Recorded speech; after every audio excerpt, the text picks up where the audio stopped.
Welcome to the Overrated Experience Sports Betting Podcast. I'm your host, Kyle Blondin. We are on Season 2, Episode 5, and the end of Week 2 in the NFL.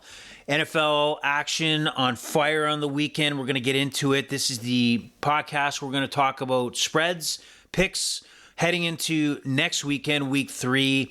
And guess what, folks? I'm a genius. I'm a goddamn genius because this week I was on fire when it came to the spreads, at least compared to what I have in Week 1. Spread-wise, Week 1, we were 8 for 8, 500, playing 500 football. And then this week, we went 10, 5, and 1. So a great week for the Overrated Experience. So this week, at least for this week only, I'm a genius. And I want you to know about it. And if I'm not a genius going into after Week 3, well, then we'll keep a little a little cap on that, maybe not mention it so much. No, I'm not kidding. I'll let you know my record. You're on the journey with me because you joined the sports podcast. It's known as the Overrated Experience. And what we do here is we talk about sports betting, focusing on football right now because it's NFL season. And it's for the square better out there. I don't pretend to be a professional. I pretend to be a fan and a passionate enthusiast, I guess you would say, for sports betting. And I want you to ride along. You can follow the Overrated Experience Sports Betting Podcast on Twitter at Overrated EXPER2. That is Overrated EXPER2. We want you to join us, be a part of it. Let us know your picks, pictures, thoughts about the podcast, whatever. And you can follow us on Facebook and Instagram, both at Overrated Experience. So join us, hook up, follow us, and go from there. We want to grow this podcast. And I'd like to thank those who are listening on a weekly basis from around Ontario, around the Calendar, Powassan area, Scarborough, Whitby, Ajax, and then you go to the U.S., you got Miami, you have the West Side and Washington State, and some other folks in Iowa, and also Boston, and across the pond we have folks from Germany listening, so welcome and keep on listening and spread the word, as this is the People's Podcast. This is the People's Sports Betting Podcast. This is for all of us. This is not me dictating and telling you what to do. This is me being one of you. So let's get going here. So we have Week 3 spreads. Here we go. We're going to look, you know what? Let me take a step back. I'm going to give you a 2-minute rundown of how things went last week and my thoughts on some of the games that, this is going to be very quick. So some thoughts: Minnesota, Philadelphia, Minnesota 0-2. If you watch the game, you know that 4 fumbles or 4 turnovers was really what killed the Vikings. They could have won that game. Justin Jefferson is unstoppable. Kirk Cousins is decent. Watch out heading into Week 3. They're not dead and buried yet. Cincinnati looks, I'm a little skeptical. I'm not writing them off because they were 0-2 last year and obviously made a run into the AFC Championship. But the fact that Joe Burrow is open about re-aggravating that calf injury, that's concerning to me. Almost like setting the stage. Just don't get the hopes up high and under-promise unless he's looking to over-deliver. So that's a flag, but I'm not writing them off just yet. The Bears are done. I think the Justin Field, he's getting written off. I think you got to stick with him for the whole season to see what you really got. But it looks like the Bears might be in panic mode there. Also, Kansas City gets back in the win column. So Travis Kelce back, impact player. But if you look at the stats, Mahomes spread that ball around a lot. And I think that's what they'll continue to do and be successful at the same time. Buffalo back on track. No, Las Vegas looking like Las Vegas we expected and losing to the Bills. But what stood out to me, and I called it here on the Overrated Experience Sports Betting Podcast, is the Seattle Seahawks went into Detroit and won in overtime. So these teams matched up in 2022. It was a shootout then, it's a shootout now, and the same result happened is that Detroit couldn't stop the Seattle offense and went to overtime. And jerk off threw a pick after a lengthy period of time of not throwing a pick. So Detroit comes back down to earth. And for all those that think they were going to walk away with the division, come on, get real. I'm not saying they couldn't. I'm just saying just get real. Watch out for Green Bay and watch out for Minnesota to stay in the mix there. Giants almost had the fold as a franchise.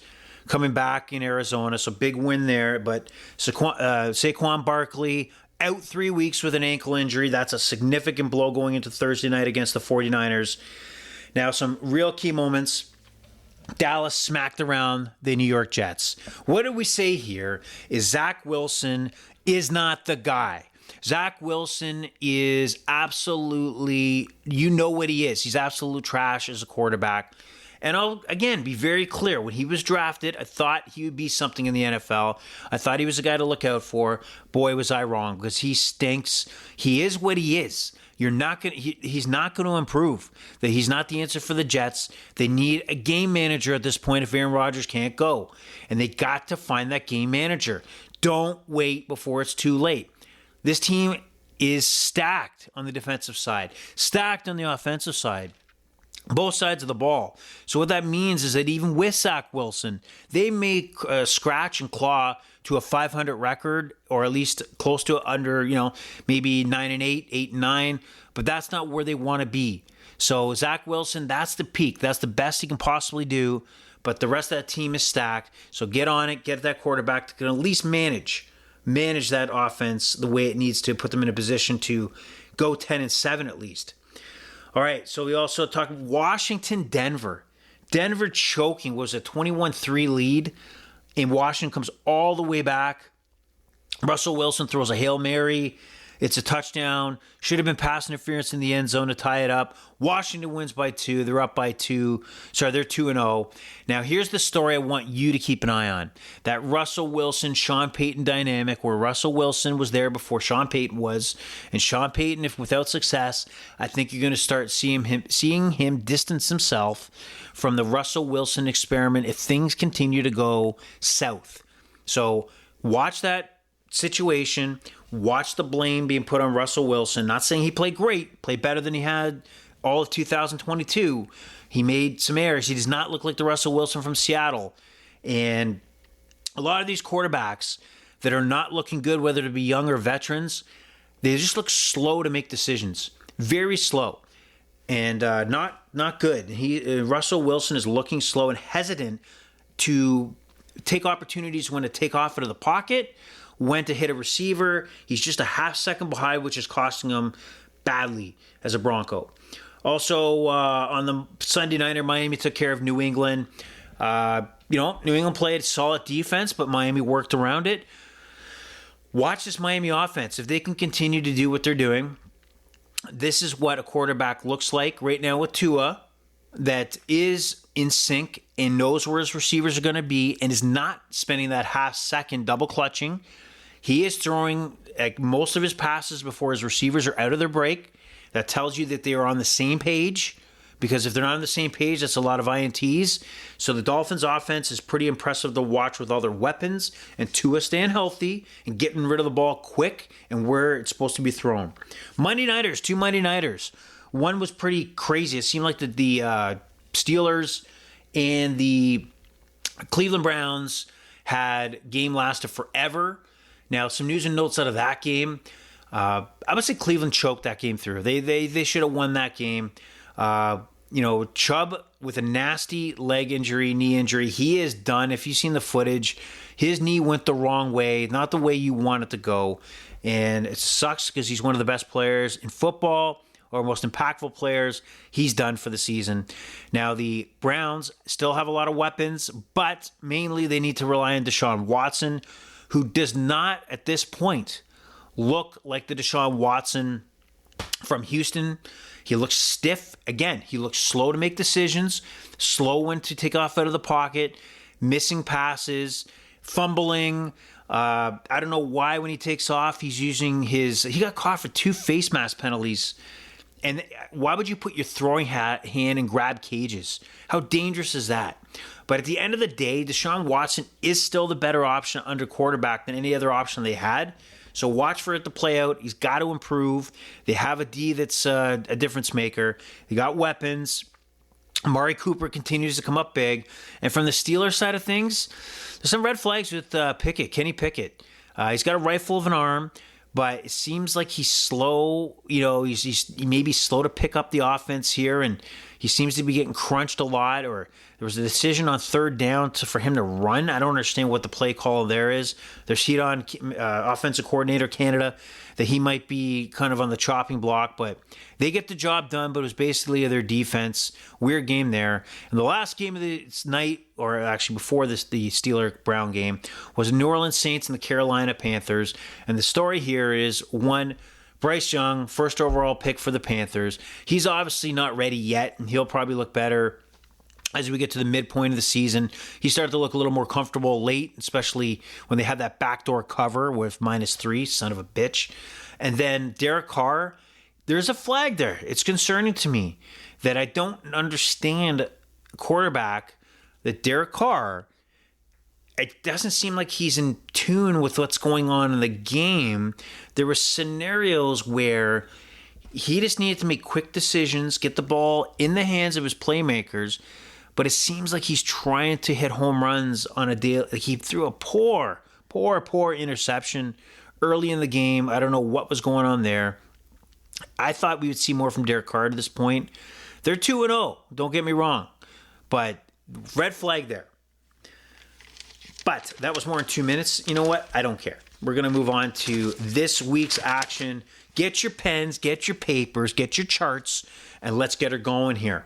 So this Thursday nighter, the Giants are on a short week again without Saquon Barkley, heading to San Francisco. And you could arguably, okay, let's go back to English here. Arguably say that the 49ers could be the best team in the NFL. What they have so many weapons on both sides of the ball. They got Brock Purdy, who's managing and using those weapons. Coordinator under Mike's head coach Shanahan. If this team stays healthy, they could be unstoppable. I don't know who's going to beat them potentially. So when you look at the Giants going into a buzzsaw in San Francisco, 10.5 points, how could I possibly go with the Giants on this one? I'm going to say the 49ers are going to cover the 10.5 points. Now keep in mind that with Saquon Barkley out, that's one of the obviously big weapons. Darren Waller's the next big weapon I think you're going to see the Giants try to feed. But I think a lot of this is going to be what you've seen against the Cowboys, and that's Daniel Jones having nobody to throw to, being pressured, and taking off like a chicken with his head cut off. And 10.5 points, you might want to grab that while you can, because I think that's going to go up for the 49ers heading into the Thursday nighter. All right, we move on to Sunday, and we have the 0-2 LA Chargers taking on the 0-2 Minnesota Vikings. This is a 1.5 point favorite Vikings team that I can tell you looks a lot better than what the Chargers are going. And with the game at home, how do you not take the Minnesota Vikings here? I think the Vikings look like an 0-2 team that shouldn't, and the Chargers look like an 0-2 team that deserve to be 0-2. So let's go with the Vikings here. Another big day for Justin Jefferson, and I think you might see a coaching change before midseason in LA. Atlanta, Detroit. Atlanta 2-0, unexpectedly 2-0, but this was against Carolina and a Green Bay team still trying to find themselves. The Detroit Lions are 3.5 point favorites. The roller coaster, which is the Lions, that haven't established themselves as a top dog in the NFL. I do think they get the job done here. I think the Atlanta Falcons are inferior. Desmond Ridder, I think he's still trying to find his legs, and I think the Detroit defense will be all over him. I don't think he's going to produce enough to get by the explosiveness of the Detroit Lion offense. So I think 3.5 is a gift. I think the Lions are the right play here. Buffalo visits the Washington Commanders, the 2-0 Washington Commanders. They're a 6.5 point favorite. Now I looked at this game and I'm thinking, you know what? I got to think the Bills are going to win this game, but they're on the road. Washington has a pretty solid D. In the 6.5 points, I'm thinking, you know what? Washington, they're making plays right now. They're making big things happen. Why can't they cover 6.5 points? So let's go with the Washington Commanders in a bit of an upset despite having the 6.5 points. You heard it here, the Commanders. Denver heads into Miami. Miami's a 6.5 point favorite. Denver has nothing going on for them. You know, they had something going on for them, I guess, for first half against the Washington Commanders, and that things fell apart. Miami's on fire right now. Let's not kid ourselves. They got weapons. But Their D is still susceptible. I do think they probably win this game, but in a surprising move, I'm going to take the Denver Broncos to cover. Sean Payton's got to come up with some sort of game plan. Remember, it was Sean Payton originally versus Mike McDaniels that the Dolphins were looking at bringing in their big scheme to get Tom Brady and blah, blah, blah, a.k.a. fined and investigated by the NFL. So 6.5, maybe too juicy. I think Denver, maybe with a fresh outlook being on the road versus 2 games at home, might bring something to the table. So 6.5, I say the Broncos cover. Houston, Jacksonville. Jacksonville losing against KC. KC's obviously a better team than Jacksonville is. Jacksonville went to week 1 to beat Indy because they're a better team in Indy. Houston is a bottom feeder. They have CJ Stroud is throwing for some yards. If you will follow their games, Houston will have a drive here and there, but they're still a bottom feeder in the NFL. And at 9.5 points, there's no reason at home where the Jacksonville Jaguars can't light up the Houston Texans. So 9.5, I'll take the Jags. Indianapolis into Baltimore, 8.5 point favorites are the Ravens. Indianapolis, right now, I don't know if it's going to be Richardson or Minshew that's going to be going for the Colts at quarterback. And you know what Baltimore is. They came into Cincinnati, made it 2-0. They got an explosive offense. I think Indy with the Gardner Minshew is solid, but they're not a difference maker. That's why he's a backup quarterback, and that's why he's a solid play. In fact, Minshew's probably a guy that the Jets should have had as a backup because they could at least manage with the weapons they have. I see the Jags cover this, and 9.5. No, I'm sorry. I say that the Colts go down to the Ravens. Ravens cover 8.5. New England, 2.5 point favorites going into the New York Jets on Sunday. Now, what are the Patriots? What are they? What are they? You know that they can scheme well. Had a nice field goal block. We know that they kept Tua and Tyreek Hill somewhat in check by having multiple DBs out there to restrict some of those big plays. But guess what? They didn't win. They didn't stop Miami because they couldn't stop the run game once the pass game was kind of stalled. And then offensively, they have spurts of looking pretty good. Then things just stall out. I think the Patriots are a team that's going to be in games and then fade away. In games, fade away. There's nothing special about the Patriots. There's nothing going on about the Patriots. There's nothing to make you believe that they can win a game. And for them to be on the road at 0-2, I understand that Zack Wilson. I just ripped into Zack Wilson because he sucks.